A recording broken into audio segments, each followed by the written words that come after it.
Class. बच्चों, हम लोगों का सिविक्स का chapter number 3 the state government, ठीक है, ये चल रहा था। तो हमने इसमें काफ़ी कुछ पढ़ लिया था, 2-3 पेज हम लोगों ने पढ़ लिए थे। तो वो हमारा जो वीडियो बना था वो पार्ट 1 था सिविक्स का, ठीक है। और कमेंट बॉक्स में बहुत कम बच्चों ने कमेंट किया था और आंसर लिखा था। तो आप लोग कोशिश कीजिए जितने भी क्वेश्चन मैं पूछूं उसके आंसर आप लोग डेली जो है कमेंट बॉक्स में ही लिखेंगे। कमेंट बॉक्स में लिखने से मुझे ये भी जो है पता रहेगा कौन कौन बच्चा वीडियो को देख रहा है और कौन नहीं देख रहा, ठीक है। तो अब हम लोगों का पार्ट 2 है। आप लोग पेज नंबर 150 अपनी बुक का ओपन करके रखिएगा, ठीक है। क्योंकि कभी कभार क्या है कि आप लोगों को इस वीडियो से क्या पता जो है क्लियर दिखता ना हो जो भी लिखा हुआ है। अपनी तरफ से तो मैं पूरी कोशिश करती हूँ अच्छी वीडियो बनाने की, पर कहीं ना कहीं कुछ प्रॉब्लम आ सकती है, ठीक है। तो आप लोग अपनी बुक जरूर ओपन करके रखिएगा, ओके। हम अपने चैप्टर पर आते हैं, ठीक है। तो ये हमारा पार्ट 2 है, the state executive. The state executive consist of the governor. बच्चों, जो स्टेट है, स्टेट में काम करने का काम कौन कौन करता है, ठीक है। गवर्नर करता है, चीफ मिनिस्टर करते हैं and the council of minister, ठीक है। जो मंत्री परिषद होती हैं वो करते हैं ऑफ द स्टेट, जो स्टेट के होते हैं।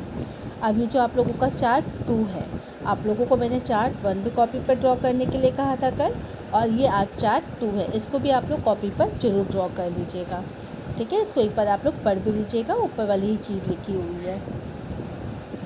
The governor, there shall be a governor for each state. बच्चों, हर एक स्टेट का जो है एक गवर्नर होता है। हाउएवर द सेम पर्सन, ठीक है, can be appointed as governor for 2 और मोर स्टेट। तो जैसे एक पर्सन जो है, एक गवर्नर जो है वो 2 स्टेट का भी हो सकता है और 2 से ज़्यादा स्टेट का भी जो एक पर्सन है वो गवर्नर हो सकता है। The governor is the constitutional और nominal head of the state executive. बच्चों, जो गवर्नर होता है वो संवैधानिक रूप से जो होता है नाम मात्र का हेड होता है, किसका, स्टेट का, ठीक है। All executive powers of the state are exercise in the name of the governor. राज्य की जितनी भी कार्यकारी शक्तियों का जो उपयोग होता है राज्यपाल के नाम पर किया जाता है, ठीक है। But the real functionary is the chief minister along with the council of minister। पर जो रियल फंक्शन कौन जो है, मतलब मेन पावर किसके पास होती है, चीफ मिनिस्टर के पास और काउंसिल ऑफ मिनिस्टर मतलब मंत्री परिषद के पास। The governor of a state shall be appointed by the president. और जो गवर्नर है वो प्रेसिडेंट के थ्रू अपॉइंट किया जाता है। He/she hold office generally for a period of 5 years, but he/she can be removed by the President of India earlier also। इसका जो कार्यकाल होता है वो 5 साल का होता है, पर इसको 5 साल पहले भी प्रेसिडेंट ऑफ इंडिया के थ्रू हटाया जा सकता है। क्वालिफिकेशंस, अब हम जो है गवर्नर जो है उनकी क्वालिफिकेशन देखेंगे कि क्या होनी चाहिए। To be the governor of a state a person should have the following qualifications. मतलब गवर्नर होने के लिए निम्न जो है क्वालिफिकेशन होनी चाहिए। He must have completed the age of 35 years. उसकी जो एज है वो 35 ईयर्स कंप्लीट होनी चाहिए। He she must be a citizen of India. भारत का नागरिक होना चाहिए। He she must not hold any office of profit. वो किसी भी लाभ के पद पर नहीं होना चाहिए। He she must not be a member of either house of parliament और of a house of the legislature of any state.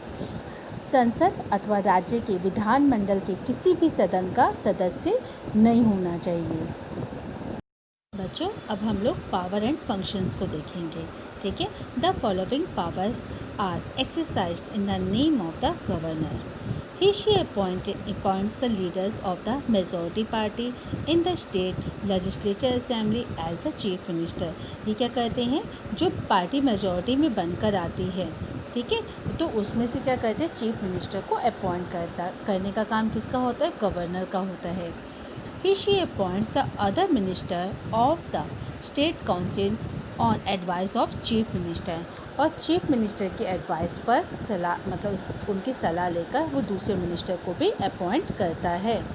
He/she makes all appointments to the high offices including the chairman and members of the state public service commissions and the advocate general। जो बच्चों जो होती है high offices की जो appointment होती है, ठीक है, जैसे चेयरमैन की हो गई, स्टेट पब्लिक सर्विस हो गई, और जो है कमीशन एडवोकेट जनरल की हो गई, तो इनको भी अपॉइंट करने का काम किसका होता है? गवर्नर जनरल का होता है। The governor recommended the state annual budget before it is presented in the state legislative assembly. जो बजट होता है, जो एनुअल बजट होता है, उसका जब वो लेजिस्लेटिव असेंबली में प्रेजेंट होने से पहले, ठीक है, तो गवर्नर क्या करता है? उसको एक बार रिकमेंडेड करता है, मतलब उस पर एडवाइस दे सकता है या कोई सजेशन दे सकता है। As a discretionary power when no single party get a clear majority in the assembly, the governor can use his discretion in appointing the chief minister। बच्चों कभी ऐसी प्रॉब्लम आ जाए कि जो है नो सिंगल पार्टी, कोई भी सिंगल पार्टी क्लियर मेजॉरिटी ना ले पाए, ठीक है, तो उसमें जो गवर्नर होता है अपने विवेक, डिस्क्रिशन मतलब विवेक के आधार पर किसको अपॉइंट करता है? चीफ मिनिस्टर को अपॉइंट करता है। The governor has the power to summon and dissolve the legislative assembly on the recommendation of the chief minister. Chief minister की एडवाइस पर ये क्या कर सकता है गवर्नर? जो क्या कर सकते हैं? समन मतलब बुला सकते हैं, और डिसॉल्व भी कर सकते हैं लेजिस्लेटिव असेंबली को, मीन्स विधान सभा को। Chief Minister and the Council of Ministers। We have already studies about the election। बच्चों हमने इलेक्शन के बारे में अभी पहले भी पढ़ा है। फॉर MLAs, जो MLAs के इलेक्शन है, the political parties whose MLAs have won। बच्चों जो पॉलिटिकल पार्टी, एक पर्टिकुलर पॉलिटिकल पार्टी होती है जिसके MLAs जीतते हैं, जो किस में आते हैं? More than half the number of the assembly constituency. Total number of जो कंस्टिट्यूएंसी होती है, कम से कम आधा वो मतलब उनको वोट मिले होने चाहिए इन द स्टेट में। Can be said to be in a majority. तो हम उसको क्या कह सकते हैं कि वो जो है मेजॉरिटी से जीती है, मतलब बहुमत से जीती है। सो आफ्टर द इलेक्शन के बाद the MLAs belonging to the majority party elect their leaders. उसके बाद वो अपने में से क्या करते हैं? लीडर को चुनते हैं। Who become the chief minister. और वो क्या बनता है? वो चीफ मिनिस्टर बनता है। पर उसके लिए क्या होती है? वो चीफ मिनिस्टर जो है बनता तो है, पर वो मेन जो है अनुमति किसकी होती है? गवर्नर की होती है, ऑन द गवर्नर्स इन्विटेशन। बच्चों को कोई भी पार्टी नहीं जीतती, ठीक है, कंस्टिट्यूएंसी में जो है हाफ, जैसे हमने कहा टोटल नंबर ऑफ कंस्टिट्यूएंसी का हाफ जो है आना चाहिए, तो वो क्या होता है? वो एज अ विनर मानी जाती है। पर अगर कोई पार्टी नहीं जीतती, अ क्लियर मेजोरिटी के साथ और कोलिएशन गवर्नमेंट इज फॉर्म, तो किस चीज़ की गवर्नमेंट बनती है? कोलिएशन मतलब गठबंधन की सरकार बनती है।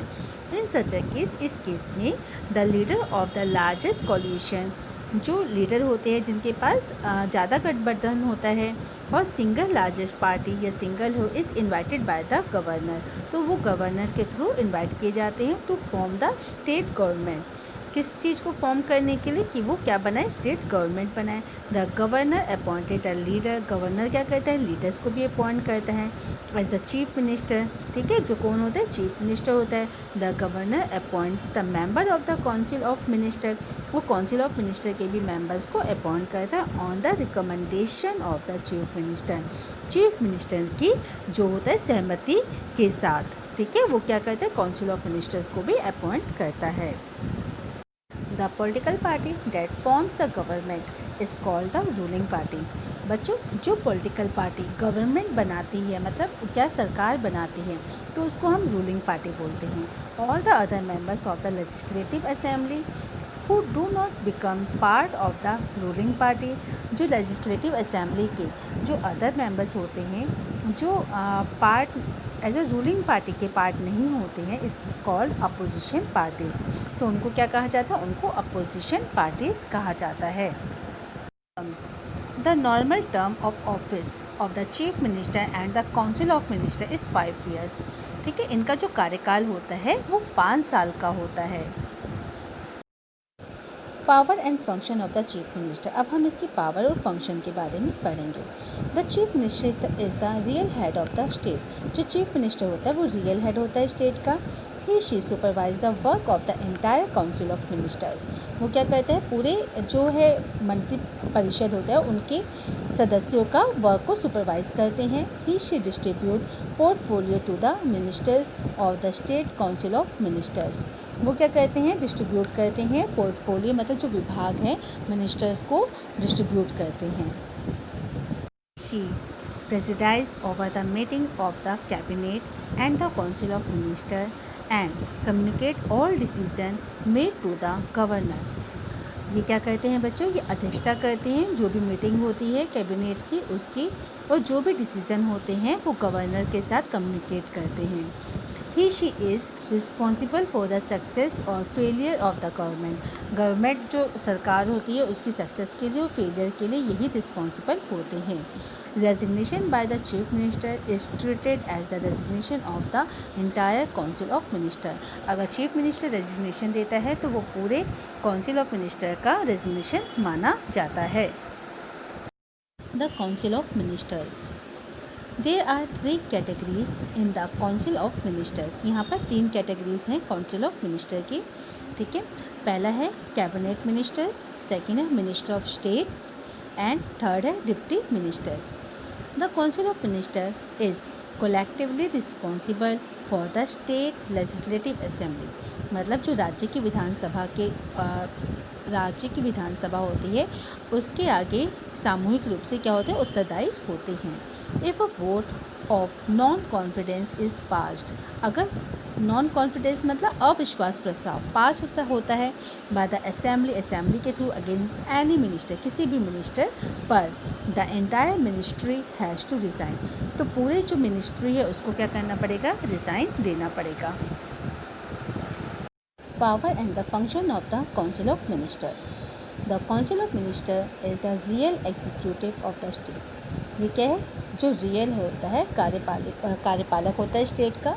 Each department in the state government is headed by a cabinet minister और मिनिस्टर ऑफ स्टेट। मतलब इन्हीं की जो कैबिनेट मिनिस्टर होता है और स्टेट मिनिस्टर ऑफ स्टेट होता है इन्हीं की अगुवाई में चलता है।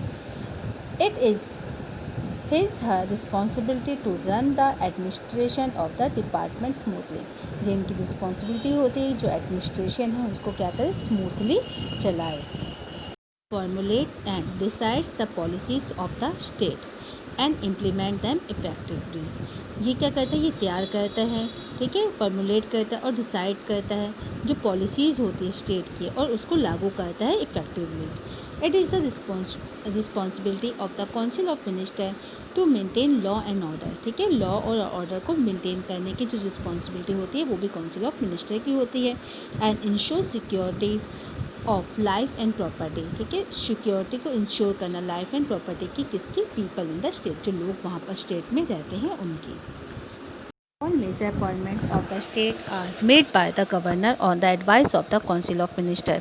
राज्य की सभी नियुक्तियां राज्यपाल द्वारा मंत्रिपरिषद की सलाह पर की जाती हैं। Majority of the bills are introduced in the legislature by the council of minister। जो ज़्यादा मेजॉरिटी आती है बिल्स पर वो मंत्रिपरिषद द्वारा विधायिका में पेश किया जाता है उसको। It prepares the budget and decides the financial policies and tax structures of the state. ये क्या करता है, बजट को प्रिपेयर करता है, डिसाइड करता है जो फाइनेंशियल पॉलिसीज़ होती है और जो टैक्स का स्ट्रक्चर होता है उन सब चीज़ों को देखता है। National state relations, through their is a division of powers between the centre and the state government. ठीक है, यहाँ पर क्या है, सेंट्रल और स्टेट गवर्नमेंट की पावर जो है अलग अलग है। Yet the central government has large number of power. बच्चों जो सेंट्रल गवर्नमेंट है उसके पास पावर्स ज़्यादा है एंड रिसोर्सेज भी ज़्यादा है। The state looks toward the centre for financial assistance. तो जो हमारी स्टेट गवर्नमेंट है तो उसको फाइनेंशियल जो है हेल्प के लिए सेंट्रल गवर्नमेंट की तरफ से सहायता लेनी पड़ती है। अब हम यूनियन टेरिटरीज़ को देखेंगे कि लास्ट पैराग्राफ है हमारे चैप्टर का। India has 8 union territories. India के पास कितनी है, 8 यूनियन टेरिटरीज़ है। They are govern by the president of India through a lieutenant general, chief commissioner, chief administration. इनके थ्रू क्या किया जाता है, गवर्न किया जाता है। Union territories like Pondicherry and Delhi have a legislative assembly and a council of minister. मतलब जो यूनियन टेरेटरी है पौंडुचेरी और जो दिल्ली है, इनके पास एक विधानसभा और एक मंत्रिपरिषद होती है। बच्चों, इसी के साथ आप लोगों का चैप्टर नंबर 3, ठीक है। तो चैप्टर नंबर 3 आप लोगों का द स्टेट गवर्नमेंट, ये आप लोगों का ख़त्म हो रहा है। यहाँ पर बच्चों, ये जो मैप आप लोगों को दे रखा है, आप लोग इसको मैप को अच्छी तरह से पढ़ लीजिएगा और स्टेट और कैपिटल का मैप आप लोग अपनी कॉपी में बना लीजिएगा। जिसके पास मैप बुक है और मैप बुक में भी स्टेट और कैपिटल का मैप है, तो आप लोग मैप बुक में भी बना सकते हो, ठीक है। बच्चों, वीडियो को लाइक जरूर कर दीजिएगा और कमेंट बॉक्स में आप लोगों को अपने नेम के साथ, ठीक है, नाम लिखकर आंसर देना है कि अभी प्रेजेंट में यूपी का गवर्नर कौन है, ठीक है। यूपी का गवर्नर अभी प्रेजेंट में कौन है, आप लोगों को अपने नेम के साथ कमेंट बॉक्स में आंसर देना है। ओके बच्चों। बच्चों, आशा करती हूँ मेरा ये वीडियो आपको अच्छा लगा होगा। इसी से लाइक कर दीजिएगा ताकि मुझे नया वीडियो बनाने के लिए मोटिवेशन मिले। शेयर कर दीजिएगा ताकि इसका बेनिफिट दूसरे बच्चों को भी मिल सके, और सब्सक्राइब कर दीजिएगा ताकि मैं कभी भी नया वीडियो अपलोड करूँ तो आपको उसका नोटिफिकेशन मिल जाए। Thank you for watching this video.